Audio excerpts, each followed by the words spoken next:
школе номер 17 для учеников 6, 7, 8 классов провели необычные уроки. На 4 площадках психологи и психиатры-наркологи при помощи разных методик рассказали ребятам о вреде курения, алкоголя и психотропных веществ. Понимаем прекрасно, медицинские работники, что эту проблему, с этими факторами риска надо бороться именно с детства. И эта акция, она не будет разовая, она у нас системная, и мы дальше пойдем в другие школы. Лучшие спортсмены на одной из площадок поделились с ребятами своими достижениями, рассказали о важности здорового образа жизни. На площадке «Красота против курения» девочек просветили о вреде никотина и его влиянии на общее состояние здоровья и как он убивает красоту.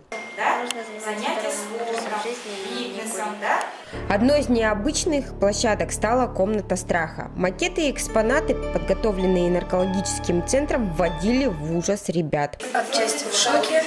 Я думал, что курение не такое опасное. Я не буду курить. Это уже однозначно.